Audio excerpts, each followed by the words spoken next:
Oke, Assalamualaikum warahmatullahi wabarakatuh. Waalaikumsalam Eh, Waalaikumsalam, Pak. baik, kita akan lanjutkan kuliah kita ya. Kita masih di materi tentang teori gangguan ya. Jadi di pertemuan sebelumnya kita sudah mulai membahas mengenai teori gangguan ya. Kemudian kita sudah lihat bahwa teori gangguan ini itu bertujuan untuk menjelaskan sistem kuantum yang tidak ideal ya, yang tidak ideal. Sebagaimana sistem kuantum yang sudah kita temukan solusi-solusinya di em, fisika kuantum ya. Misalkan contohnya kasus-kasus ideal seperti di atom hidrogen ya. Kemudian di potensial dinding potensial ya, atau di osilator harmonik kuantum ya. Nah, kemudian kita juga sudah em, bahas di pekan sebelumnya bahwa teori gangguan itu terbagi atas dua, ada yang tidak bergantung waktu dan ada yang bergantung waktu. Kemudian khusus yang tidak bergantung waktu itu juga terbagi atas dua ya. Ada yang sistem non degenerasi, artinya setiap sistem itu memiliki energi yang berbeda untuk fungsi eigen yang berbeda ya, atau untuk keadaan yang berbeda. Sedangkan yang satunya yaitu sistem yang terdegenerasi. Nah, itu sistem yang memiliki energi em, apa untuk beberapa fungsi eigen yang berbeda, dia memiliki tingkat energi yang sama ya. Nah, kita mulai dari membahas mengenai teori gangguan tak bergantung waktu yang sifatnya non degenerasi ya. Nah, ini sudah mulai kita eh, turunkan di pertemuan sebelumnya. Kita mengambil Hamiltonian total dari sistem yang kita tinjau, yang merupakan penjumlahan dari Hamiltonian tanpa gangguan ditambah dengan suku gangguannya ya, di mana di sini H1 itu disebut sebagai koreksi, kemudian lambda di sini adalah parameter gangguannya, di mana lambdanya itu jauh lebih kecil dibandingkan satu ya. Nah, sehingga kalau kita masukkan ke dalam persamaan eigen, maka persamaan nilai eigennya itu menjadi persamaan satu. Nah, di mana si n di sini itu merupakan keadaan sistem atau fungsi eigen setelah diganggu ya. Nah, kemudian di sini beberapa informasi yang kita dapatkan bahwa jika H0 tidak memiliki energi eigen yang terdegenerasi, maka setiap En akan memiliki satu keadaan eigen ya, atau fungsi eigen yang berbeda memenuhi persamaan ini ya. Nah, kemudian dalam konsep teori gangguan, idenya itu adalah kita mengambil asumsi bahwa nilai eigen dan fungsi eigen ya, atau keadaan eigen yang terganggu itu dapat diekspansikan dalam bentuk deret pangkat lambda ya, sebagaimana ditunjukkan di persamaan 2 dan persamaan 3 ya. Jadi ini suku tanpa gangguan, kemudian dia suku gangguannya itu berupa deret pangkat ya, yang dapat dinotasikan dalam bentuk sumasi di persamaan 2. Dan juga untuk fungsi eigennya itu atau fungsi gelombang eigennya itu di persamaan 3 ya. Nah, sehingga kalau ini persamaan 2 dan persamaan 3 kita masukkan ke dalam persamaan satu ya. Si N dan EN-nya kita ganti ya dengan keadaan yang sudah kita ekspansikan, maka kita akan dapatkan bentuk yang panjang seperti ini ya. Kemudian kita operasikan masing-masing operatornya ke dalam fungsi N-nya. Kita dapatkan seperti persamaan 4 ya, seperti ini. Kemudian suku-suku dengan pangkat lambda yang sama di kedua ruas itu harus sama ya, karena dia merupakan suatu persamaan. Jadi ruas kiri dan ruas kanannya sama. Maka didapatkanlah di sini em, untuk pangkat sebentar, yang lambdanya sama dengan nol atau suku yang tidak terganggu ya. Masing-masing di ruas kiri dan ruas kanan itu kita samakan, dapatlah persamaan 5 ya. Kemudian untuk pangkat lambda sama dengan satu kita kelompokkan.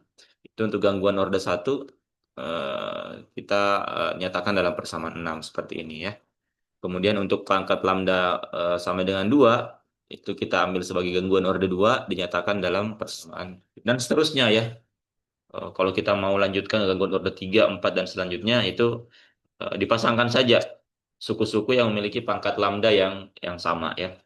Nah, tapi biasanya kita batasi sampai di gangguan orde 2 saja, karena setelahnya itu dianggap sangat kecil sekali, sehingga yang berkontribusi kepada sistem yang kita tinjau itu sampai di gangguan 2 saja. Ya. Nah, Nah, apa yang akan kita cari? Yang akan kita cari adalah berapa energi eigen dan fungsi eigen yang terganggu ya, mulai dari koreksi orde satu, orde 2 ya. Nah, artinya kita mulai dari tiga persamaan ini ya. Atau untuk orde satu berarti kita nantinya akan mulai dari persamaan 6 ya. Ini yang akan kita turunkan sehingga kita dapatkan nanti berapa psi n satunya dan berapa en satunya, berapa apa keadaan apa energi koreksi orde satunya dan berapa tingkat energi atau energi eigen gangguan orde satu ya. Nah, kita akan start dari sini ya. Nah, tapi sebelumnya ada yang harus kita tunjukkan lagi ya.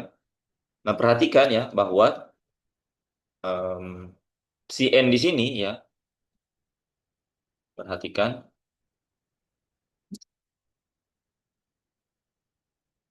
perhatikan ya, bahwa bentar, bahwa si N di sini itu dianggap merupakan perubahan kecil dari si N0 ya. Jadi dia dianggap merupakan perubahan kecil dari si N0 ya. Jadi kalau kita perhatikan di atas ya, di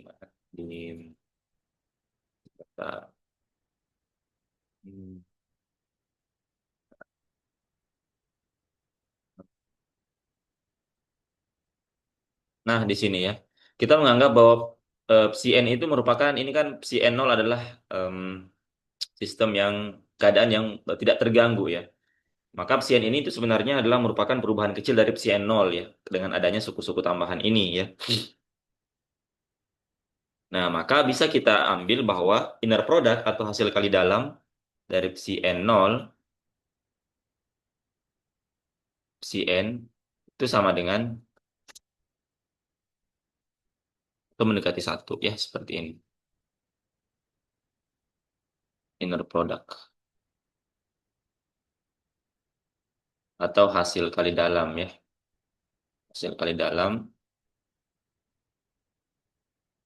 dari keadaan eh,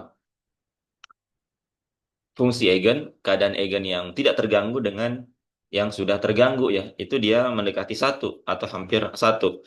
Atau mungkin kalau kita uraikan ya, kalau kita uraikan, kita bisa nyatakan bahwa kalau misalnya ini kita uraikan ya, ini sebenarnya kita dapatkan dari sini. Jadi em, keadaan si n nol, si n, ya, itu kan kalau kita uraikan atau si n ini kita kalikan dari kiri dengan si n nol, maka suku-suku yang di atas tadi ya, eh, yang ini itu kita kalikan psi N0 dari kiri ya. Kita kalikan dari kiri dengan psi N0. Maka ini kita akan dapatkan berarti di sini akan ada psi N0, psi N0, kemudian ditambah bagian suku satuannya ya. Ini berarti ada lambda psi N0, psi N1 dan seterusnya ya, dan seterusnya. Nah, ini kita sudah ketahui ini sama dengan satu ya, karena sifatnya yang orto normal ya. Ini sama dengan satu. Nah, sedangkan yang suku yang ini, karena dia merupakan gangguan, dia nilainya sangat kecil sekali ya dibandingkan dengan satu. Sehingga kita bisa dekati bahwa hasil kali dalam dari psi N0 dan psi N itu sama dengan satu ya. Maka dari sini bisa kita simpulkan bahwa secara eksak psi N0, psi N itu sama dengan satu ya. Sebenarnya ditambah dengan suku ini ya, suku gangguan, tapi karena sangat kecil, maka kita bisa dekati dia, dia sama dengan satu ya. Nah, kemudian eh, kita kembali ke solusi psi n yang eh, tadi persamaan ini ya, persamaan tiga. Nah, persamaan tiga ini kalau kita kalikan dengan apa? Psi n nol dari bawah, dari kiri ya. Kita kalikan dari kiri, maka setiap suku ini kita kalikan dengan psi nol, psi n nol. Maka kita akan dapatkan jadi persamaan tiga di atas dikalikan dengan psi n nol dari kiri. Maka persamaan 3 itu akan menjadi, kita akan dapatkan Cn 0 Cn itu sama dengan, ini berarti Cn 0 Cn 0 ya. Kemudian suku yang kedua berarti ada lambda Cn 0 Cn1.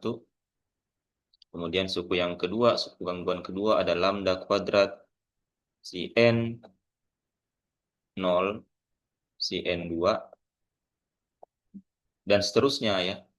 Nah, ini kita sudah ambil dia sama dengan satu ya. Ini sama dengan satu ya. Cn0 Cn itu sama dengan satu. Sedangkan kita ketahui ini juga sama dengan satu ya. Nah, sehingga otomatis suku yang ini itu harus sama dengan nol ya, agar memenuhi persamaan ini ya. Agar memenuhi persamaan ini, maka suku kedua, ketiga, dan seterusnya dia itu harus sama dengan nol ya. Dengan kata lain kita bisa tuliskan bahwa lambda Cn0 Cn1 ditambah dengan lambda kuadrat Cn0 Cn2 dan seterusnya itu harus sama dengan nol ya, agar dia memenuhi persamaan atas ini ya. Nah, kemudian kita ketahui bahwa lambda ini itu dia tidak sama dengan nol ya, walaupun dia sangat kecil ya. Jadi lambda ini tidak sama dengan nol ya, walaupun dia sangat kecil. Maka otomatis suku-suku yang ini itu harus sama dengan nol ya. Maka bisa kita simpulkan bahwa karena lambda tidak sama dengan nol, maka Cn 0 Cn1 sama dengan Cn 0 Cn2 sama dengan Cn 0 dan seterusnya ya. Kalau kita jalankan dia Cn3 ini akan sama dengan nol ya. Kalau kita jalankan terus dia akan sama dengan nol. Atau secara umum kita bisa tuliskan bahwa Cn 0 ya, Cn k ya, itu sama dengan nol untuk k yang tidak sama dengan nol ya. Di hasil adalah produk antara keadaan eigen atau fungsi eigen tidak terganggu dengan keadaan fungsi eigen terganggunya, baik itu orde 1, 2, dan seterusnya, itu harus sama dengan nol ya. Nah, informasi ini nanti akan kita gunakan ya. Ini kita sebut persamaan 9. Kemudian yang tadi hasil kali dalam ini kita sebut persamaan 8 ya. Nah, sekarang kita mulai masuk ke koreksi orde pertama atau gangguan orde pertama ya. Berarti kita gunakan persamaan 6 ya. Kita mulai dari persamaan 6 ya. Kita melihat bagaimana gangguan orde 1 dengan melihat persamaan 6 ya. Jadi kita tuliskan kembali dari persamaan 6 di atas. Nah, kita peroleh bahwa H0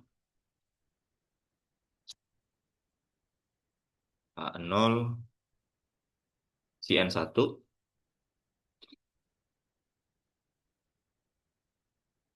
ditambah H1 Cn0 ya,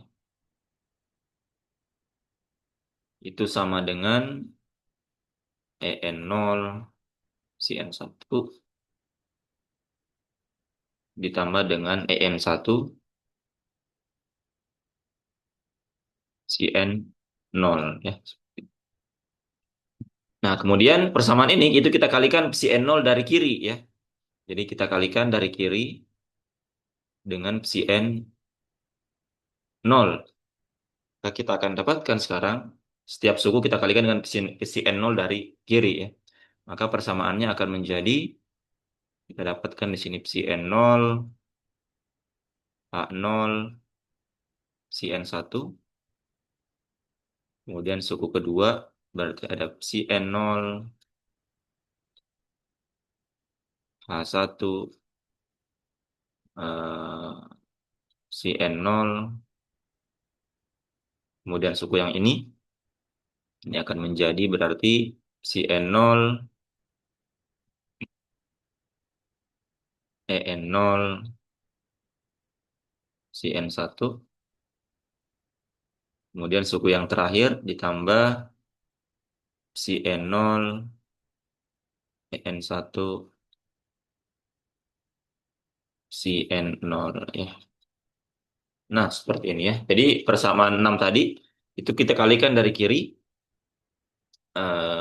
dengan si N0 ya. Nah, ini kita sebut persamaan 10. Nah, seperti ini ya. Nah, sekarang kita lihat ada suku-suku yang bisa kita cancel di sini ya. Ada suku-suku yang bisa kita cancel di sini. Yang pertama, kita sudah dapatkan tadi informasi di atas ya, bahwa si N0, si NK itu harus sama dengan nol ya. Untuk K tidak sama dengan nol. Berarti si N0, si N1 itu harus sama dengan nol ya. Nah, maka informasi pertama, karena si N0, si N1 itu sama dengan nol ya. Kemudian informasi yang kedua yang bisa kita masukkan ke dalam persamaan 10 bahwa si N0 H0 seperti ini itu tidak lain adalah Hermitian konjugat atau konjugat kompleks ya dari H0 seperti ini si N0 ya. Nah, seperti ini ya. Ini maksudnya konjugat kompleks ya. Kalau mungkin kalian ingat di matriks ya. Kalau misalkan si N ini berupa matriks, konjugat kompleks itu maksudnya komponen matriksnya itu kita apa konjugatkan dulu ya, kita apa ubah tanda yang kompleks ya, misalkan yang I menjadi minus I atau sebaliknya, kemudian kita transpose matriksnya. Nah, itu yang dimaksud dengan apa Hermitian konjugat ya, atau konjugat kompleks dari ini ya. Jadi kalau misalkan kita asosiasikan dengan matriks, yang dimaksud dengan konjugat kompleks adalah matriksnya kita apa Hermitiankan dulu, sorry, kita konjugat komplekskan dulu, kemudian kita transpose ya. Kita cari konjugatnya dulu, yang apa yang misalkan kita atau saya tuliskan saja ya di sini. Misalkan kita punya apa? Misalkan kita punya si n ya, misalkan itu sama dengan misalkan dalam bentuk matriks ya, misalkan I 1 ya, maka yang dimaksud dengan em, Hermitian konjugatnya adalah transpose kompleks dari ini ya. Berarti eh, si N ini itu adalah ini kita ubah menjadi minus I 1 seperti ini ya. Nah, seperti itu. Ya. Nah, jadi si NH di sini, H0, si N0 H0 di sini itu sama dengan Hermitian konjugat dari ini ya. H0 si N0 seperti ini ya. Jadi bra H0 itu sama dengan H0 cat si N0 Hermitian konjugatnya ya. Jadi cat H0 itu sama dengan Hermitian konjugat atau konjugat kompleks dari H0 si N ya. Nah, ini dari sifat-sifat yang harus kita ketahui ya. Nah, sehingga kalau kita lihat di sini akan ada beberapa suku-suku yang bisa tereduksi ya. Nah, misalkan kita lihat di sini, eh, kalau ini merupakan Hermitian apa konjugat kompleksnya, maka perhatikan bahwa di awal itu kita sudah dapatkan bahwa gimana sebentar, sudah di awal ya. Nah, ini ya, perhatikan ini bahwa H0 si N0 itu sama dengan EN si N0 ya. Nah, berarti bisa kita ambil ini ya. Berarti em, H0.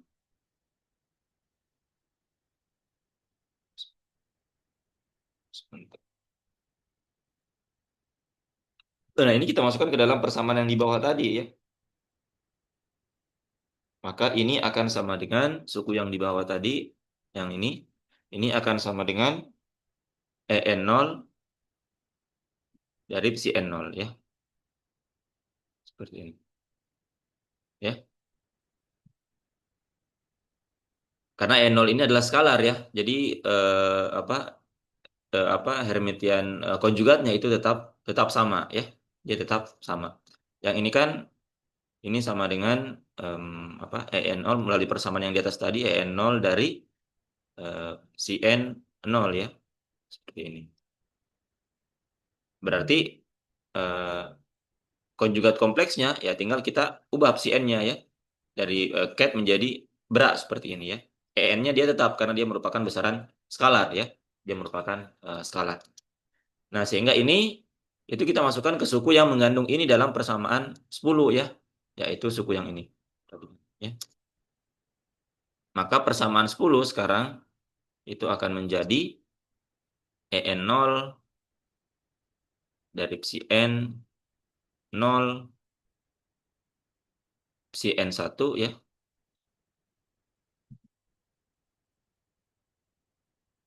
Di suku yang ini itu digantikan dengan suku yang ini ya, disubstitusi dengan suku yang ini ya, melalui sifat ini tadi. Ya. Kemudian suku yang kedua ini tetap ya, si N0 H1 si N0. Nah, kemudian suku yang di ruas kanan, perhatikan suku ini karena N0 itu dia merupakan skalar ya, sehingga dia bisa keluar ya dari operasi di sini. Dia bisa keluar dari inner product dari suku ini, maka En0-nya bisa keluar di sini. En0 kemudian di sini si N0 si N1. Gitu juga dengan yang ini ya. Di sini En1-nya bisa keluar ditambah En1 sini si N0 si N0 ya. Nah, sekarang perhatikan di awal tadi kita sudah tentukan ya bahwa psi N0 psi N1 atau secara umum psi N0 psi Nk itu dia sama dengan 0 ya. Berarti suku-suku yang ini itu sama dengan 0, kemudian suku yang ini juga sama dengan 0 ya. Sedangkan yang ini psi N0 itu dia sama dengan 1 ya. Berarti tinggal misalkan suku yang ini dan suku yang ini saja ya. Maka kita dapatkan sekarang persamaannya En1 itu sama dengan berapa psi N0 H1 si N0 seperti ini ya. Inilah yang disebut sebagai suku koreksi energi ya, orde 1. Ini kita sebut persamaan 11 di mana ini merupakan koreksi energi orde 1 ya. Jadi kita sudah dapatkan bentuk koreksi energi orde satunya ya sekarang. Nah, atau kalau kita masukkan ke dalam energi total sistem ya yang di awal, nah tadi di sini ya di persamaan 2, maka kita sudah dapatkan n satunya ya. Kita dapatkan n satunya kita masukkan di sini. Maka sekarang energi total sistem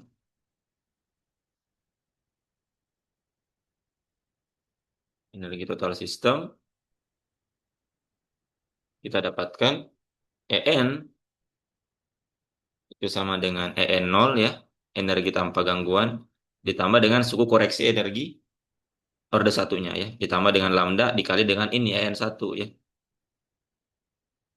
Si N0 H1 si N0 ya.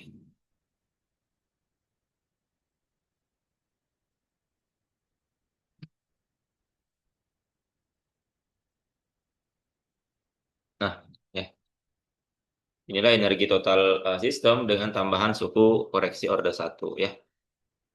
Nah, jadi H1-nya ini didapatkan dari gangguannya tadi ya.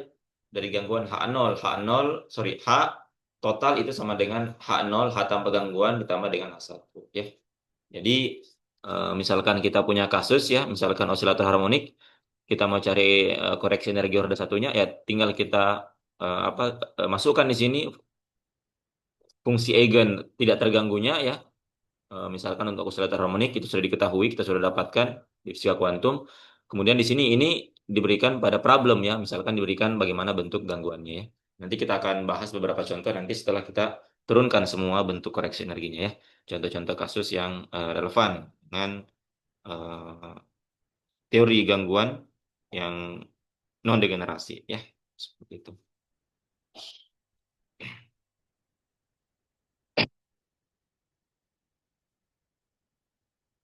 Nah, dalam beberapa kasus EN1 itu biasanya bernilai nol ya. Maka kita butuh biasanya koreksi order yang lebih tinggi lagi ya. Jadi nanti kita akan coba sebentar ya. Kita tunjukkan, kita akan cari koreksi energi untuk order yang lebih tinggi ya. Order yang kedua. Nah, tapi sebelum itu kita mau mencari dulu koreksi dari fungsi eigennya ya. Atau dengan kata lain kita mau mencari psi n satunya berapa ya. Ini kan baru energinya ya. Kita baru dapatkan koreksi energi order satunya. Sedangkan kita juga mau mencari bagaimana koreksi fungsi eigennya ya untuk order satu ya. Nah, tadi di yang ini ya. Kita baru dapatkan yang ini. Nah, sekarang kita mau mencari psi n satunya ya, yang ini.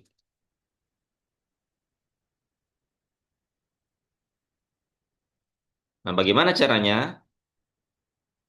Nah, kita gunakan sifat dari psi n nol ya, yang tanpa gangguan, bahwa kita sudah ketahui bahwa fungsi eigen yang tidak terganggu di fisika kuantum ya, itu merupakan memiliki sifat basis lengkap dan saling orto normal ya. Nah, sehingga psi n satu itu dapat diekspansikan dalam basis psi n nol ya. Jadi psi n satu itu bisa diekspansikan, dinyatakan dalam ekspansi dalam basis psi n nol ya. Jadi psi n satu bagaimana caranya kita dapatkan? Yang pertama kita gunakan dulu sifat dari psi n nol ya. Di mana psi n nol itu memiliki basis yang lengkap sebagaimana yang sudah kita dapatkan di fisika kuantum ya. Misalkan solusi dari kasus tertentu untuk kasus tanpa gangguan, kemudian dia saling ortonormal ya, dan saling ortonormal. Maksudnya ortonormal adalah berap si n0 ket si n0 itu harus sama dengan satu ya. Nah, itu harus dipenuhi oleh si n0 ya, fungsi eigen untuk keadaan yang tidak terganggu. Nah, sehingga konsekuensinya apa? Si n1 itu dapat diekspansikan dalam basis si n0 ya, dapat diekspansikan dalam basis si n0 ya. Nah, sehingga kita bisa tuliskan sekarang opsi n1, kita bisa tuliskan seperti ini. Ini sama dengan eh, sigma dari M dari psi M0. Nah, ini M dia sebenarnya indeks dummy ya. Jadi dia sebenarnya setara dengan N, cuma untuk membedakan saja ya. Maka kita gunakan indeks yang baru di sini. Tapi bisa kita switch nanti misalkan kita mau gunakan M di sini, N di sini itu boleh saja ya. Ya, kita cuma mau tunjukkan bahwa penambahan suku ini itu memenuhi sifat dari apa? Psi N0 ya, yang saling ortonormal. Di sini psi M0 kemudian sini dikali dengan psi N1 ya. Di mana yang ini kita tahu karena dia sifatnya ortonormal, artinya dia membentuk matriks identitas ya, atau sama dengan satu ya. Kalau misalkan kita nyatakan psi M-nya dalam bentuk matriks ya, maka perkalian dari apa berap psi M0 dan psi M0 berap apa sorry ket psi M0 berap psi M0 itu akan menghasilkan matriks identitas ya.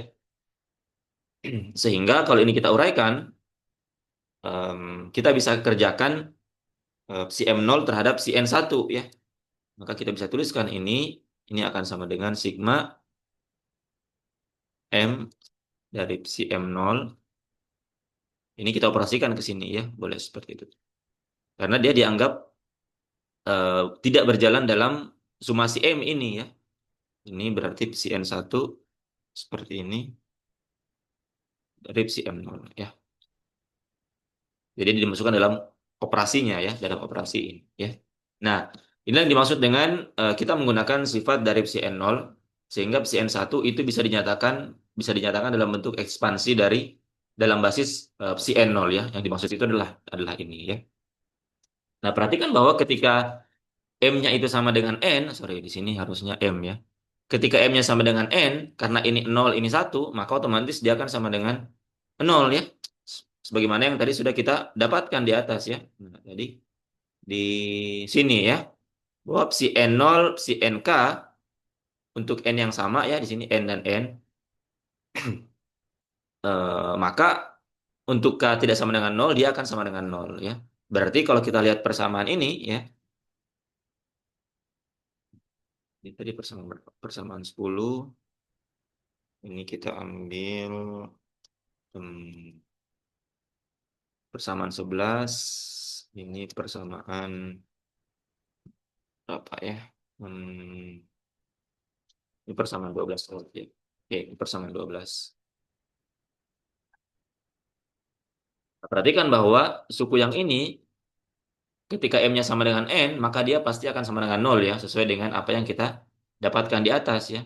Jadi ketika M itu sama dengan N, maka si N 0, si N 1, berarti ini akan sama dengan si N 0, si N 1, ini sama dengan 0 ya. Maka untuk persamaan 12, agar dia memiliki nilai, maka M-nya harus tidak sama dengan N ya. Maka yang ini harus memenuhi M tidak sama dengan N ya. Ya, tidak boleh sama ya, tidak boleh dalam keadaan yang sama nilai M dan N. Walaupun M dan N itu dia berjalan dari berapa, satu 2 3 dan seterusnya.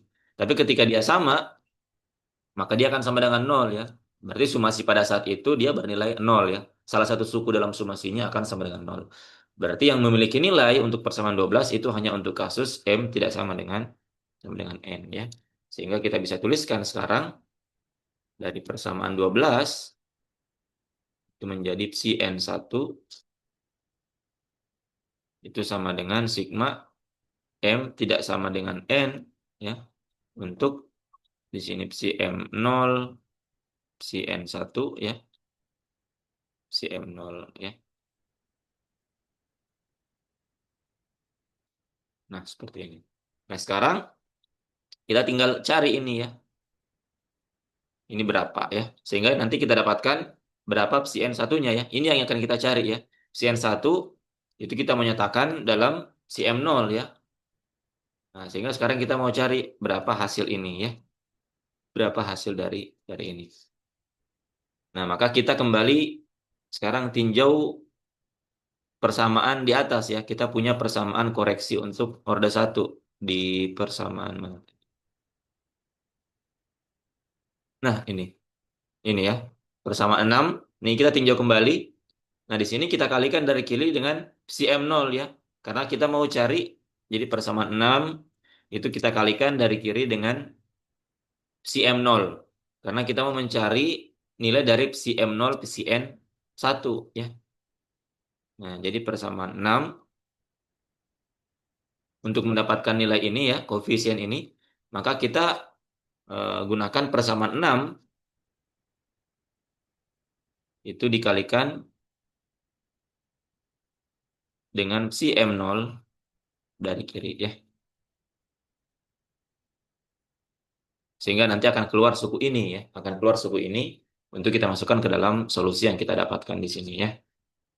Maka kita tuliskan saja kembali ya, kita tuliskan atau kita langsung kalikan ya persamaan 6 yang di atas tadi, kita kalikan dari kiri, maka kita akan dapatkan di sini menjadi psi M 0 H 0 si N1 ya. Kemudian ditambah dengan si M0 H1 si N0. Ini akan sama dengan, ini juga dikalikan dari kiri dengan psi M0, EN0, psi N1, kemudian ditambah, sorry ini M di sini, psi M0, Di sini EN1, si N0 ya.